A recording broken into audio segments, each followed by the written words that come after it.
Welcome to Breaking Initiative, and my friends, you are a new player, and we are here to help you. We're going to help just relax the mood a little bit. You've got invited to a table, or somebody keeps asking you to come and play, and you're like, dude, it's so overwhelming. No, I don't know all the rules. What do I have to do? Oh my gosh, my brain's getting so clouded. We're here to help. We're also going to help new DMs who's going to be like, hey, you know what? We've been at a table for a while, and our DM's leaving. Somebody's got to figure it out. We're going to help you out too.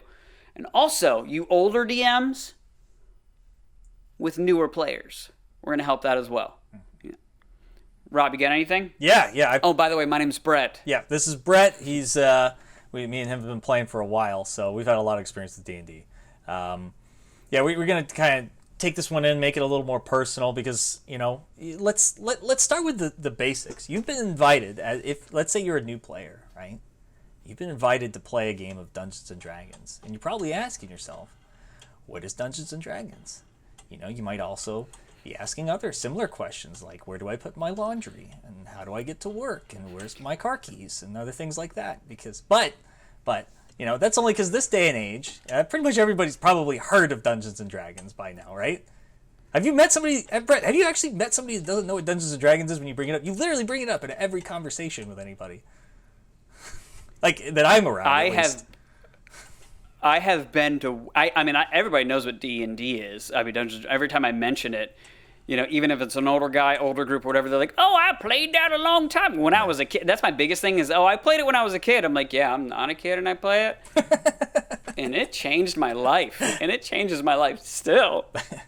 But no, I haven't really. I mean, maybe if I say D&D, they don't know what that is. But once I say Dungeons and Dragons, I as a photographer, I shoot weddings, and even no matter what, I will find somebody at a wedding where I'm just talking D&D with. Basically, I'm a disciple of Dungeons and Dragons as I go out and spread the word.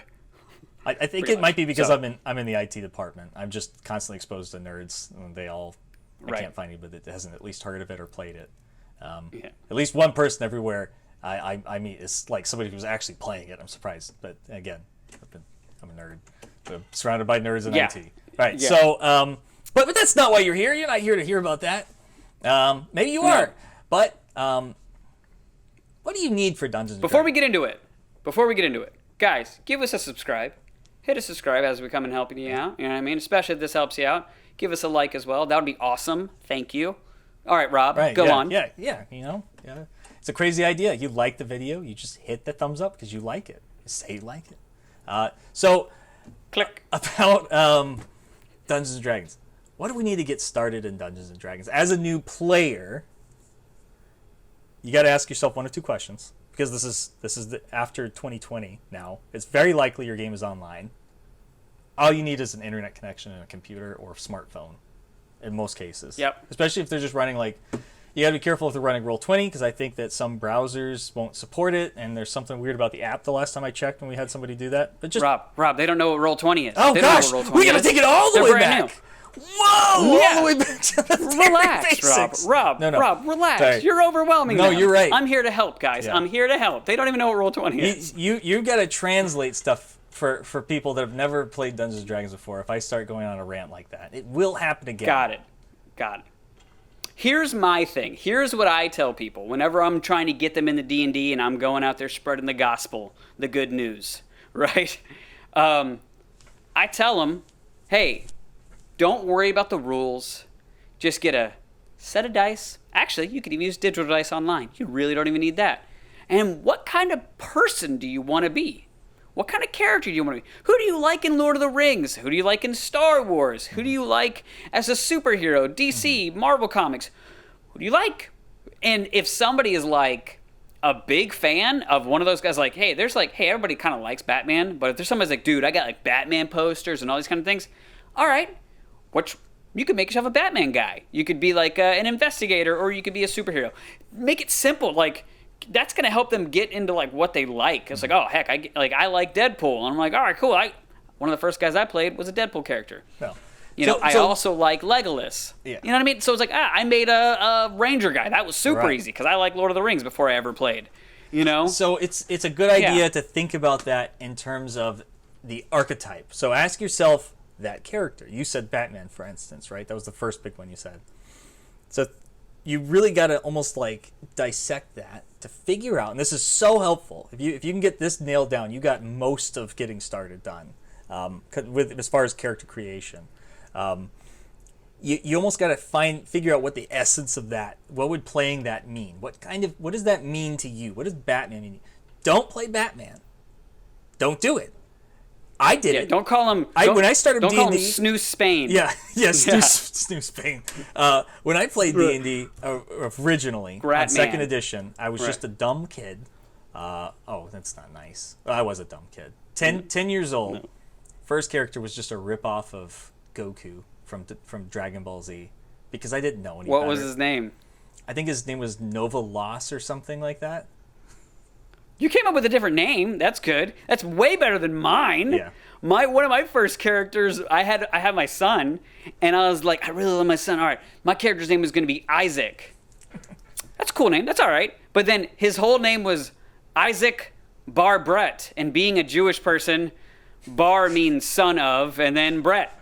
I never knew that. That's name. Where that came from. Actually, I thought it was just. Yeah. It's. I mean, it's great meaning. Yeah. But. That's dumb. That was a Ranger character. Anyways, no matter you started really as an adult. I started as a kid. We're gonna come up with a dumb first character probably at first. That's just gonna happen. Yes, I want to tackle this one point. Don't worry about the rules. If you ever watch people play or they talk to you about playing, and you're like, oh my gosh, there's a lot of rules. You don't have to worry about that. Other people know the rules. And they don't mind helping. They're happy that you are at the table. They're happy that you are there. Mm-hmm. You're somebody. Yeah, that's just like it's so cool to see new people there. And then eventually you're not the new guy. And then eventually you're like, oh yeah, you're the guy that's going to help the new person. But that literally comes over time. You don't even need to know any of the rules. You eventually just figure it out. I got a perfect example for you, Brett. You're a new player. You've never played Dungeons & Dragons before. I just sat you down, handed you a character sheet. And you have some dice in front of you. I'm the dungeon master. Ready? All right. So you wanted to look around the tavern. Look for the 20-sided die. It's that one right there. I want you to roll it. Yes. Natural 1. Did I do it? Well, you probably wouldn't say natural 1. You probably watched a lot of Critical Role or something. Actually, I can't read my dice. Is that a 7? No, that's a 1. That's a 1. So someone handed you a die with some very hard to read letters on it. They're all rune-like and stuff. Right. But okay, yes, that's definitely a 1. So it's not like golf. 1 is bad, right? Okay. So, but we're not done yet. You now need to look at your sheet and look for perception, right? Got it. All right. What does it say next? Is a number next perception? +3. Yeah. It says a 3. So add that to your die roll. Got it. So that's a 4. Then that's how it works. And see, you lose. You failed your check. That wasn't high enough? It wasn't high enough. You're right. Good job. You're playing Dungeons and Dragons. Get rid of Rob's patronizing sound as you're new, but yeah, for the most part, everything's with the D20. Yes. Everything is with the D20 unless you're in combat. That's when all the other D8s, D6s, D4s come into play. But for the most part, everything's a D20, and anything that's not a D20, people are going to tell you. And it's cool. It's fine. I'm going to do a little what I tell people whenever I'm getting them into D&D or whenever I first talk about it, and that is pretty much what we've kind of already talked about, which was, who do you like? Who do you want to be? Mm-hmm. You know what I mean? What do you like? And then create that character, and that's it. And show up at the table, or actually just show up at the table early, and make the character with the DM. Our guy that we play with, Justin, he's in our Strahd campaign. I throw out whatever first name basis, doesn't matter. You guys don't know him. I had a job that I worked on consistently, and he was the guy that worked there as well. I was a contractor. We were just talking about D&D. So, and then he was like, oh, I used to play it on computer. And I was like, cool, man. I will start a group if you want to play. And then 6 other people said, I'm in. And then now we play, and it's been 3 years. Yep. And then COVID ended my game, and I joined too. Yay! Yay! Thank you, COVID. You can't say that. You can't say that on YouTube. No, you can't say Stop that. You can't say that. No, you can't. Oh gosh. Silver lining. I'm sorry. I take that back immediately. That was stupid. All right, Rob. You want to move to new DMs? Right. New players. Are you comfortable? To be honest with you, you can't talk to us, but relax. Yeah. Just come up with a rough character idea and then show up to the table. Your DM's going to help you with the rest, and hopefully you either have a character sheet, or if it's really easy to use D&D Beyond to build your first character. Go to D&D First character I ever made was with Rob on paper. Took about an hour. Yeah. Maybe an hour and 10 minutes, hour and 15 minutes.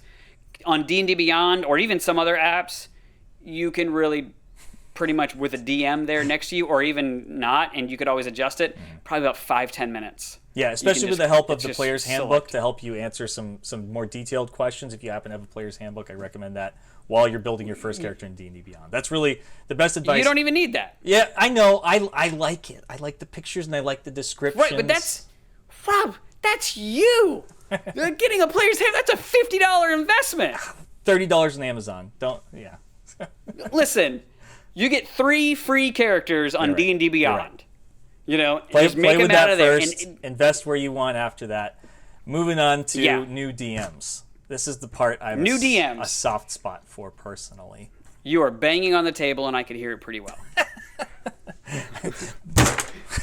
I got a soft spot for DM. No, okay. So it's a good sound effect. It's like a good video game crash. It's actually not bad. I got some dice here too. It's like adding to the rumble. It's good. I like it. So so new DMs. It's a whole different ballgame. Remember how we were being super relaxed and calm for everyone else? You need to be on guard and super afraid right now of everything your players are going to throw at you.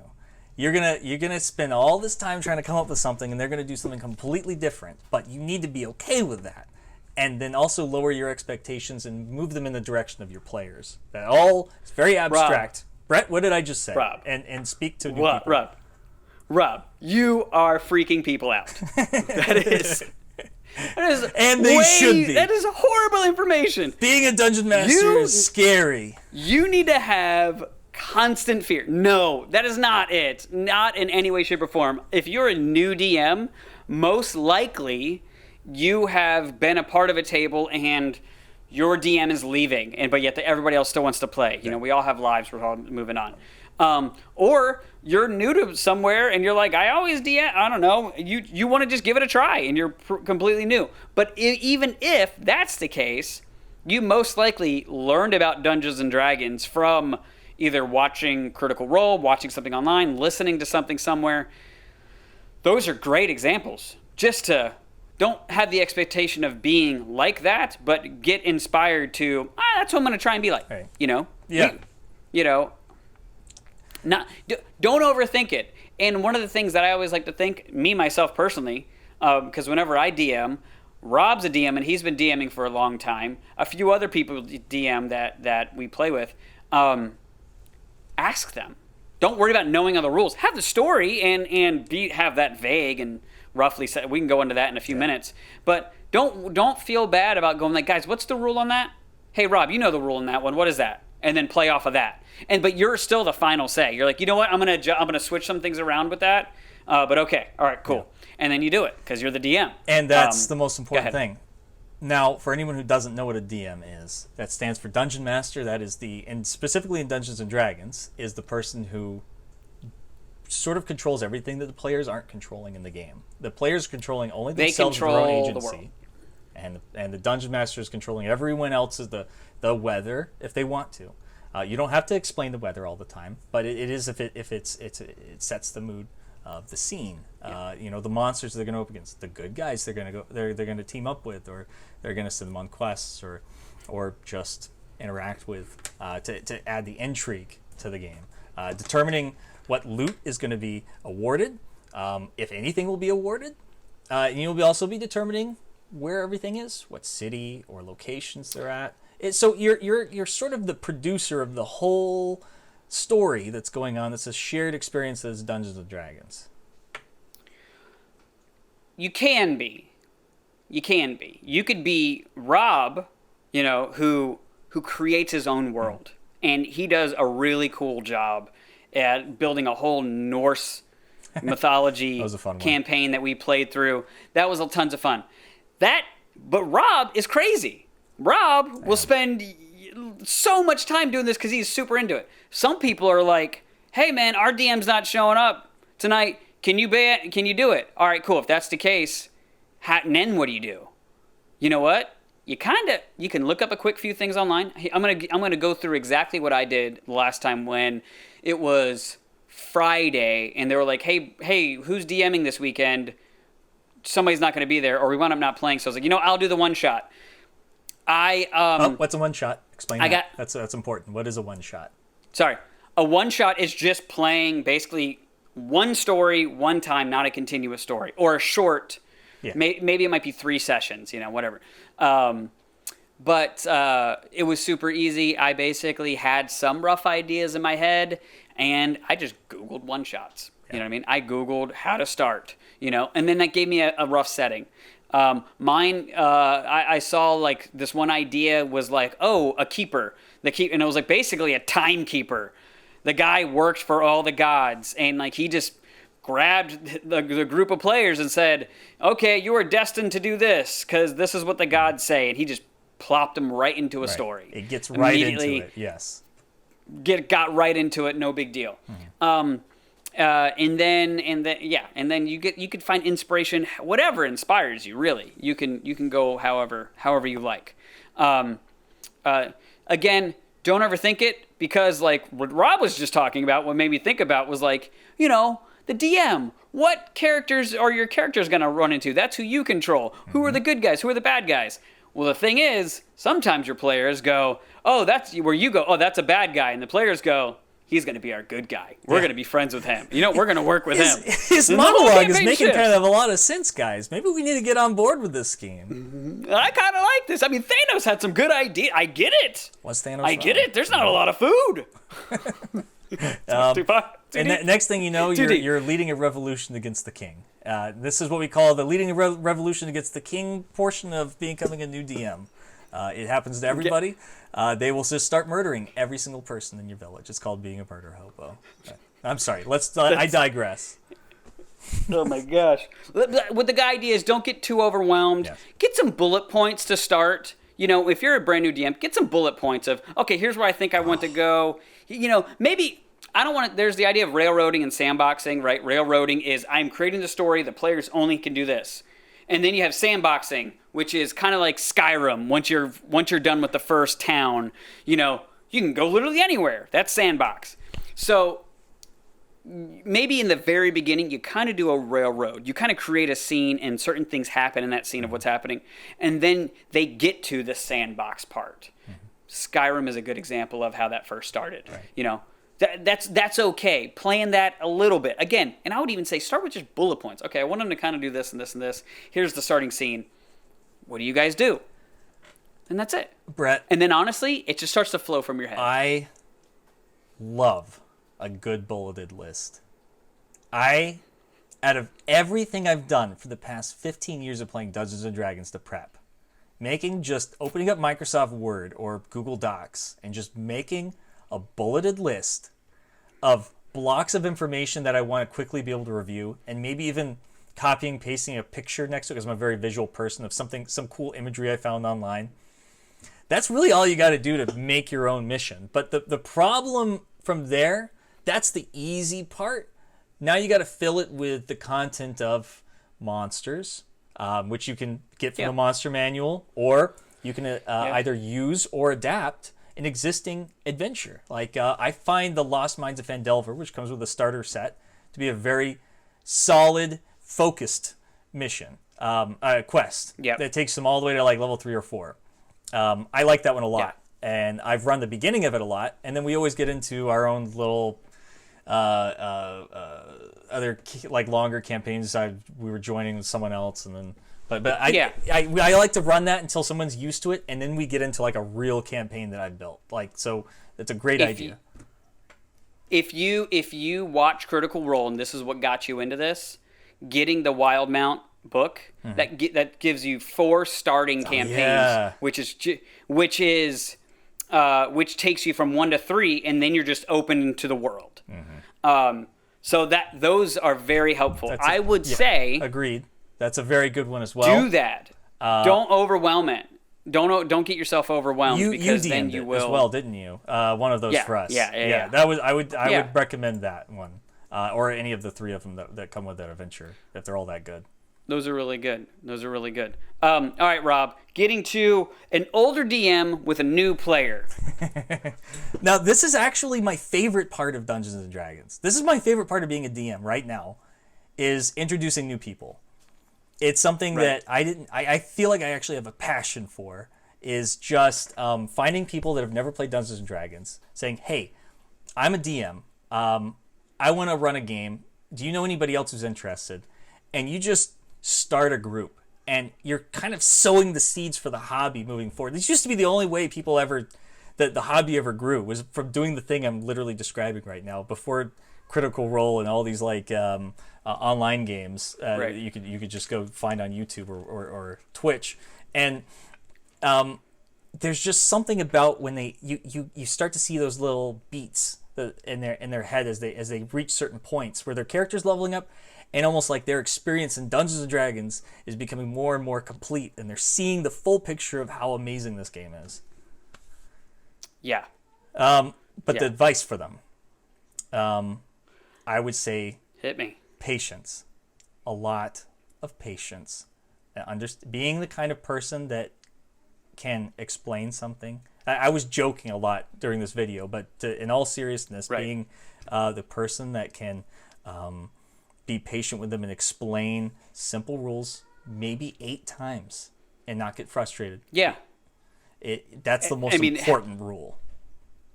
I will tell you, and one of the things I see, even in Critical Role, this happens where these people get paid to play, and they might have a guest star who's great at acting, but they'll say, okay, roll a perception check, or roll what dice do I roll?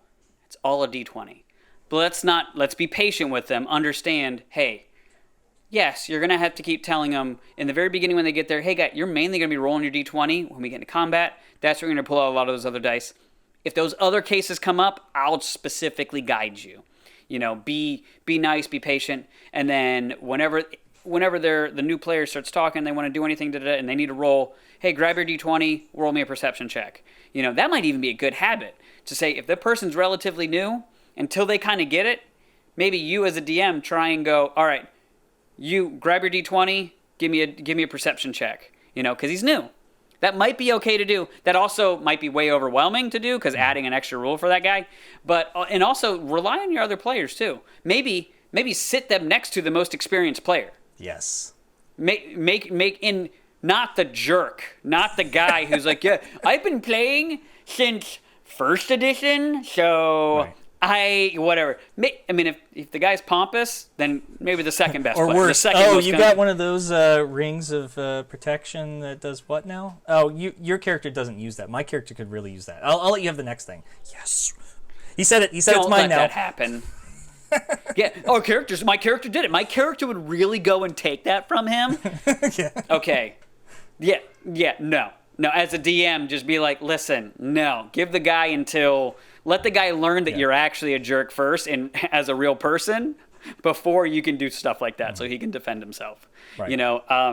Just have a sense of protection. Don't just assume. Why don't you grab the player's handbook and play? I'm like, first off, not everyone wants to grab it. I don't even own a player's handbook. I have the digital form of it. Never need it.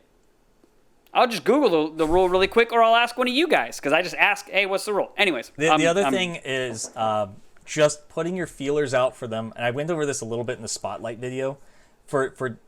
Because what's interesting about a new player I've noticed is that they don't know what they like about Dungeons and Dragons yet.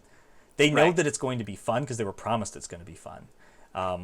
And when they start playing, that's when their likes and interests in the game start branching out in directions you may not have been prepared for. Yes. Maybe they love just hanging out in the tavern and walking around town and seeing what mischief they can get into. Or maybe they don't want to role play one little bit, but they love dominating the monsters in the dungeons and getting some really sweet loot. Right. Maybe they just love that feeling that they got when they solved something. You set up some predicament and they outsmarted you, or felt like they outsmarted you if they didn't really outsmart me. And they got some sort of extra reward for having thought of something creatively. So they're the creative problem solver. You put your feelers out to actually observe and take a mental note, or maybe even a physical note, of what kind of person that person's starting to come into as far as a player. Yeah. And you start like using that as motivation to push the player in a certain direction. They're the easiest players to play with if you do this, because now you can build the campaign around them, let them drive it, and they don't have any expectations to throw them in a direction of what they were wanting to do. My dog is starting to bark. But yeah. No, it's okay. No, that's all really good points. Oh man, I just had a thought. Kind of characters. So there's my friend Josh, one of the first times, he's actually our DM for Strahd. You know, when we first got really into it, I was DMing a thing. He wanted to be a wizard, but he knew that he was getting into D&D and that we were going to play Dungeons and Dragons. This is going to be a new thing we were going to do. He was a new player, but he decided to be a wizard because he knew that he's going to commit to this.